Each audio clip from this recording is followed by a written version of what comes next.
news wherever the news and whenever the news is breaking. Vision News will bring you the news every day, 6 a.m., 12 noon, and 6 p.m. Listen to Vision News for the most authoritative news. Vision FM 92.1, your most authoritative source for news. And that is confirmed. This week in the news. Welcome to this week's edition of This Week in the News. It is a summary of stories that made headlines in our bulletin during the week. We begin the review with Monday's bulletin. In the news on Monday, we told you that President Bola Tinubu has sworn in the 7 newly appointed and screened ministers as he called on them to see their work as a call for service. President Tinubu gave the charge at the council chambers of the presidential villa in Abuja, where he thanked the new appointees for heeding the call for service and described their acceptance as a serious commitment. He told them that Nigeria's current situation is challenging, called for a serious commitment, and that they have the country and people to serve. The president expressed delight that the new ministers accepted to be part of the committed team of Nigerians who have been working tirelessly in the last 17 months of the administration to rescue the country. He also heard that scores of Nigerians had on Monday gathered in Abuja in a large-scale protest over persistent rising fuel costs, fuel shortages, and mounting economic hardship. Led by Abdullahi Bilal of the 2 Million Man March Against Oil Scam Cabal, Barrister Napoleon Otache, and Alayemi Isaac, from citizens and economic freedom rights activists in Nigeria, the protesters demanded immediate action to address what they described as failed leadership in managing the country's oil sector. They condemned the current fuel subsidy regime, noting that it has only served to enrich a select few while leaving the majority struggling with high prices. The demonstrators also called for full deregulation in the oil sector to ensure transparency, competition, and fairer fuel pricing. They decried the importation of adulterated fuel, which they said was a corrupt practice that harms citizens by damaging vehicles and businesses. It was reported in our news bulletin on Monday that the Court of Appeal in Abuja has discharged and acquitted the former Chief Justice of Nigeria, Justice Walter Onogen, from his conviction of false assets declaration by the Code of Conduct Tribunal. The conviction of Justice Onogen was thrown out by the Appellate Court following the resolution of the issues that led to his trial and conviction. Former President Muhammadu Buhari had on January 25, 2019, suspended Onogen from office as a CGN and swore in the next most senior jurist of the Supreme Court, Justice Tanko Muhammad, to take over. While delivering judgment, the presiding Justice Abba Muhammad, adopted the terms of settlement between the federal government and Onogen. He also ordered that 4 bank accounts of the former CJN that he forfeited be returned to him. Onogen's suspension came barely 8 hours after he announced his decision to inaugurate judges who will preside over election petition tribunals.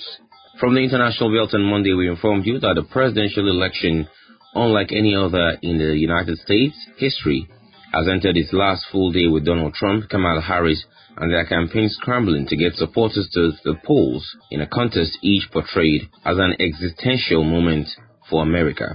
Even after the astonishing blow of events the last few months, the electorate is divided down the middle, both nationally and in the 7 battleground states expected to decide the winner on Tuesday, although the closeness of the contest means it could take days for a winner to emerge. Trump, a 78-year-old Republican, survived 2 assassination attempts. Harris, 60, who catapulted to the top of the Democratic ticket in July, giving her a chance to become the first woman to hold the world's most powerful job. In sports, you heard that Real Madrid's boss, Carlo Ancelotti, has finally congratulated Rodri, the winner of the 2024 Ballon d'Or. Leading story in our news bulletin on Tuesday was that the Minister of Education, Dr. Tunji Alausa, has reversed the decision of the past Minister of Education on the 18 years admission benchmark into tertiary institutions. Alausa announced the reversal at his inaugural press briefing in Abuja. According to him, what led to the initial decision was the way national policy on education was designed, noting that the government will not be going forward with the 18 years admission benchmark, but go with 16 years. He also said the government will be meeting with the Joint Admissions and Matriculations Board and others on that. While also addressing the withdrawal of certificates obtained from Benin Republic and Togo, Alausa stated that the policy would remain in place to help eliminate fake certificates from the system. We also told you that the Federal Competition and Consumer Protection Commission has advocated that electricity charges and services should be affordable, accessible, and reliable for consumers. Executive Vice Chairman of the Commission, Tunji Bello, made the call at a stakeholders meeting on electric meter issues in Abuja, where he said that many challenges being faced by electricity consumers in the sector were human-made. Bello said the challenges stemmed from systemic inefficiencies and a troubling culture of impunity among certain service providers. The Executive Vice Chairman noted that going forward, regulatory breaches in the industry will be met with immediate corrective action. He said that complaints had revealed that consumers were often forced to pay upfront for meters without reimbursement, contrary to established guidelines under the Nigerian Electricity Regulatory Commission, Meter Asset Provider, and National Mass Metering Regulations 2021. Still in the news, we told you that the Transmission Company of Nigeria has announced a partial disturbance to the national grid on Tuesday at about 1:52 p.m. The development followed a series of lines and generators trippings that caused instability of the grid and consequently the partial disturbance of the power system. The statement signed by TCN General Manager Public Affairs Ndidi Mba, however, noted that the data from the National Control Center in Osogbo, Osun State, revealed that a part of the grid was not affected by the bulk power disruption. The statement said TCN engineers were already working to quickly restore bulk power supply to the states affected by the partial disturbance. From the international scene on Tuesday, we informed you that dizzying presidential contest between Republican Donald Trump and Democrat Kamala Harris hurtled towards an uncertain finish as millions of Americans headed to the polls to choose between two sharply different visions for the country. A race churned by unprecedented events, two assassination attempts against Trump, President Joe Biden's surprise withdrawal, and Harris's rapid rise remained neck and neck as election day dawned, even after billions of dollars in spending and months of frenetic campaigning. Overnight, the 6 registered voters in the tiny hamlet of Dixville Notch, New Hampshire, split their votes between Harris and Trump in voting just past midnight. From the world of sports on Tuesday, we brought you a report that former international Nwankwo Kanu has urged the Nigeria Football Federation should hire Augustine Eguavoen as substantive head coach of the Super Eagles. Eguavoen was appointed caretaker coach of the Super Eagles in September. In the news on Wednesday, we informed you that the World Bank has approved $50 million to support Nigeria's food nutrition challenges. Country Director of the World Bank, Ndiam Diop, revealed the approval during a meeting with Vice President Kashim Shettima at the Presidential Villa Abuja. Diop said the fund was set up under the Accelerating Nutrition Results in Nigeria Project 2.0 program, which was a crisis response window. Also, Practice Manager for Health, Nutrition and Population at the World Bank, Trina Hack, said there was a need for nutrition education for children and adolescents as it is important for early child development. You also heard that President Bola Ahmed Tinubu has ordered the rescheduling of the Federal Executive Council meeting, followed by the death of the Chief of Army Staff, Lieutenant General Taoreed Lagbaja. President Tinubu, while ordering the rescheduling of the meeting, said a new date will be announced later. The fake meeting was initially scheduled for Tuesday, but had to be postponed in honor of late Lieutenant General Lagbaja, who died on Tuesday night. Lieutenant General Lagbaja served as the Chief of Army Staff from June 19, 2023 till his death on November 5, 2024. Bayo Onanuga, the Special Advisor to the President on Information and Strategy, said in a statement that President Tinubu has also ordered flags to be flown at half-mast nationwide for 7 days in honor of the departed general. In another report, we told you that electricity distribution companies DISCOs in Nigeria have announced new prices for various electricity meter models, marking the second price hike in 4 months. The new prices, effective from Tuesday, November 5, 2024, show the deregulation of meter asset providers as directed by the Nigerian Electricity Regulatory Commission (NERC). The DISCOs announced that the cost of a single-phase meter has risen from about 117,000 to 149,800 naira, depending on the distribution company and meter vendor. The recent hike came after an earlier increase in August 2024.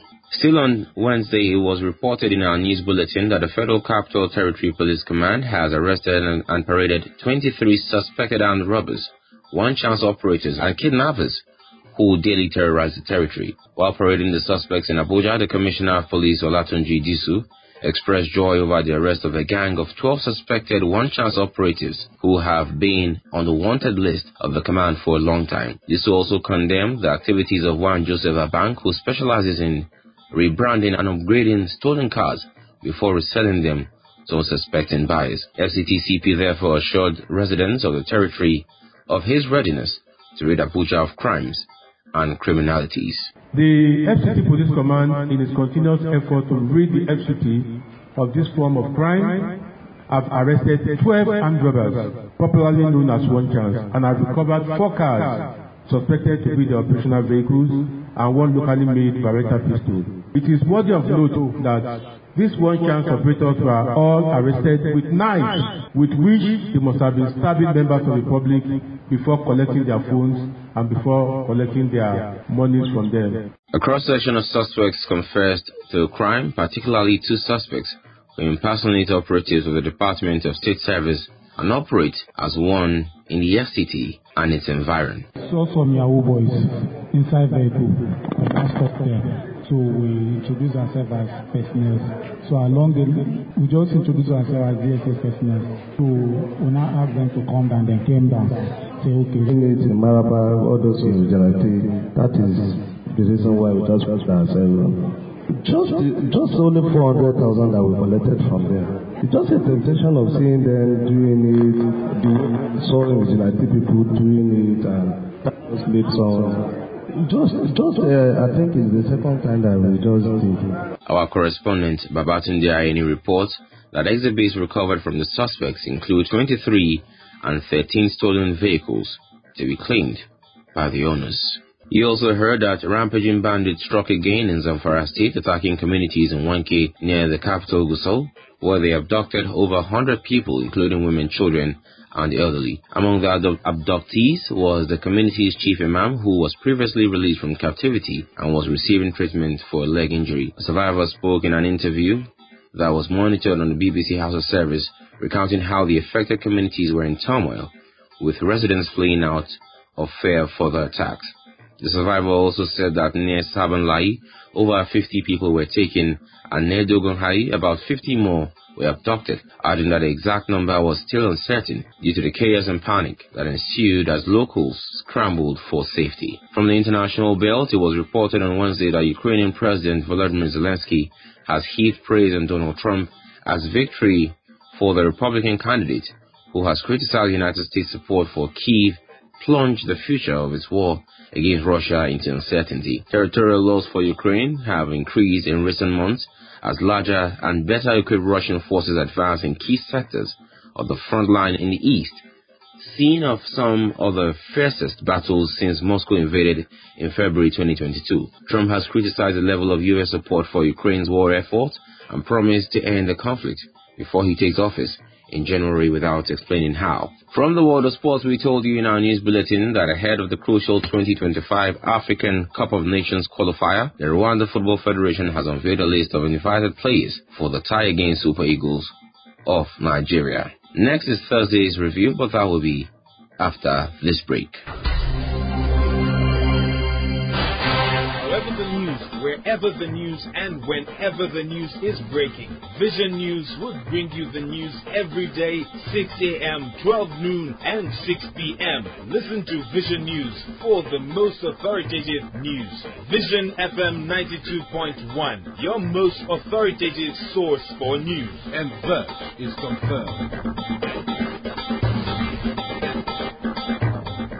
Welcome back from that break. If you're just joining, this is This Week in the News. Leading story in our news bulletin on Thursday was that the Secretary to the Government of the Federation, George Akume, has tasked the 7 newly appointed ministers to uphold national interest and shun personal and sectional interests. Akume gave the charge at the opening of a 2-day induction retreat organized by his office for the appointees in Abuja. He advised the ministers that they have been entrusted with the mandate of driving President Bola Tinubu's administration's agenda on good governance.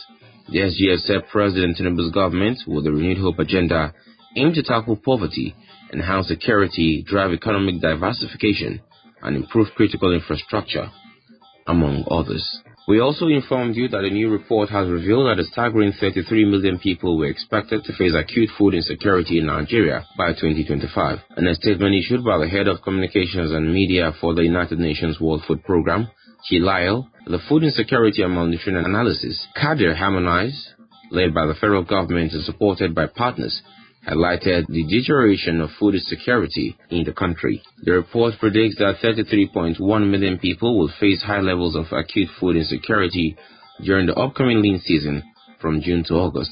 According to the World Food Programme nationally, the number of people experiencing emergency levels of food insecurity is projected to increase from 1 million in the peak of the 2024 lean season to 1.8 million at the same time in 2025, representing a worrying 80% rise. In another report, you heard that the Defense Headquarters said its troops have eliminated 481 terrorists, arrested 741 suspects, and rescued 492 kidnapped hostages in different operations across Nigeria in the month of October. Director of Defense Media Operations, Major General Edward Buba, confirmed this in Abuja while briefing newsmen on the operations of the military. Major General Buba said the troops also recovered 480 weapons and 9,026 assorted ammunition, comprising 263 AK-47 rifles, 81 locally fabricated guns, 91 Din guns, and 76 pump-action guns. He added that troops also recovered 5,683 rounds of 7.62 mm special ammo, 1,944 rounds of 7.62 mm NATO, 642 cartridges, 160 assorted arms, and 1,526 assorted ammunitions during the month.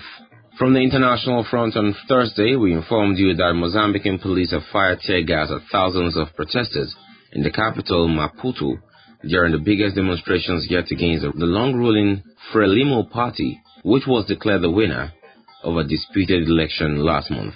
Anger has mounted since election authorities said Frelimo had won the October 9th vote, extending its 49-year rule. Human rights groups said at least 18 people have been killed in the police crackdown on protest since then. The election was hotly contested, with many young people supporting independent candidate Venancio Mondlane, who said their vote was rigged and encouraged demonstrations. In sports, it was reported in our news bulletin that the Confederation of African Football has announced the prize money for this year's edition of the CAF Women's Champions League. The winner will go home with prize money of $600,000, while the runners-up will be rewarded with $400,000. The third-place team will cut home $350,000, while the fourth-place team will get $300,000. All the teams will receive at least $150,000 as a participating fee. Nigerian champions Edo Queens will be making their maiden appearance at the competition.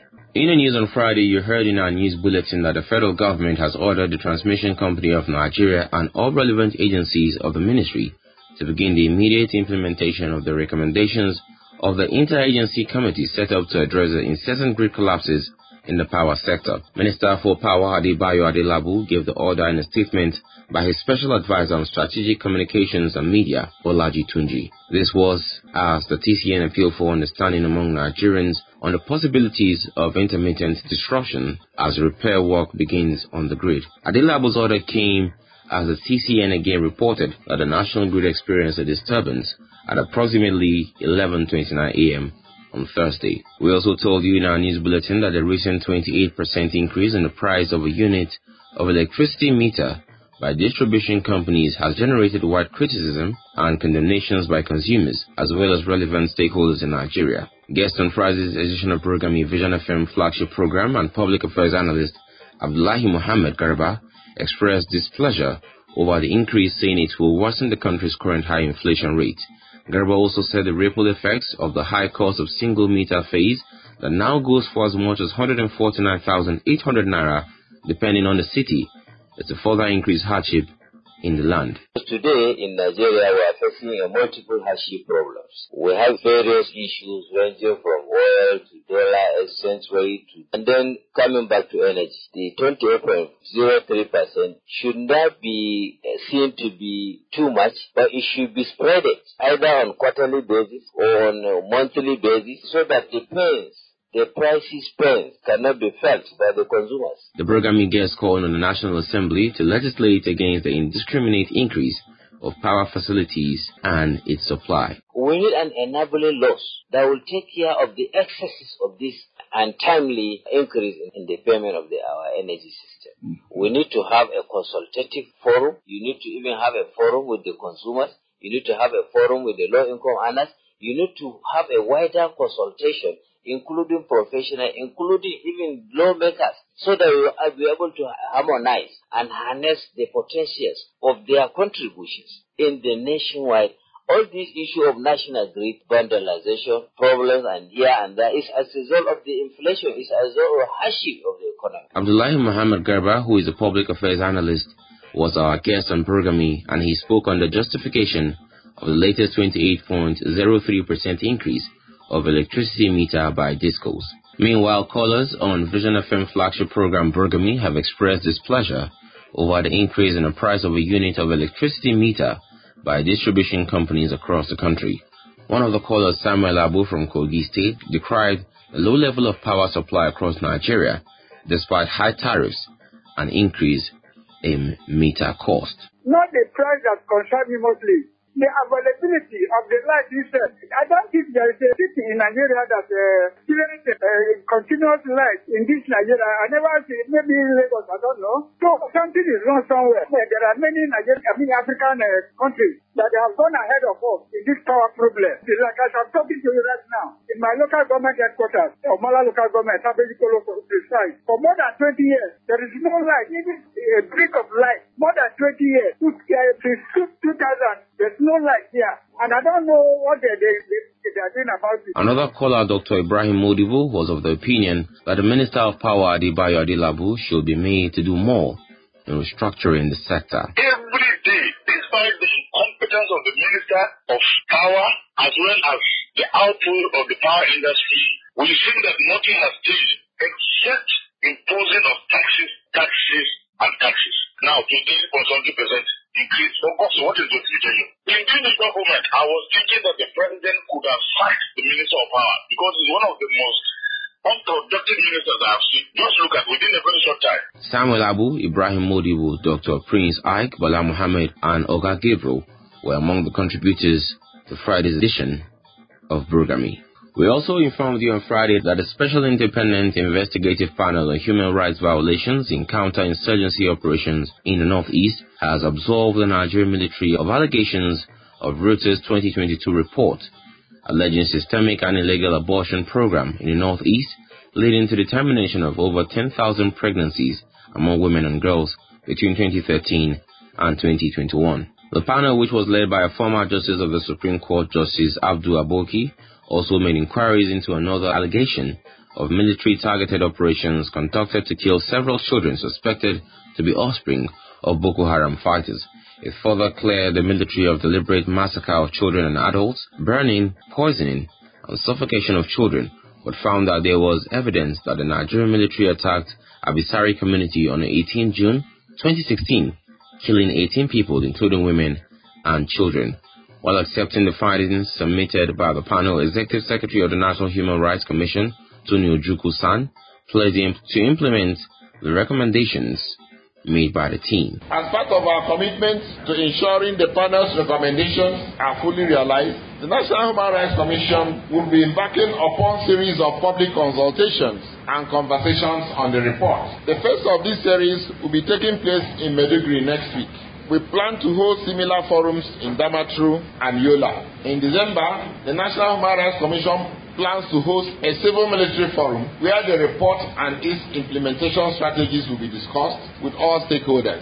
Additionally, the National Human Rights Commission will work closely with the military and medical institutions to foster respect for human rights in humanitarian situations. Earlier, Justice Aboki asserted that an extensive investigation based on justice and fairness was being achieved. The mandate of investigating the allegations contained in the Reuters report against the Nigerian military and civilian institutions were a challenging one from the onset.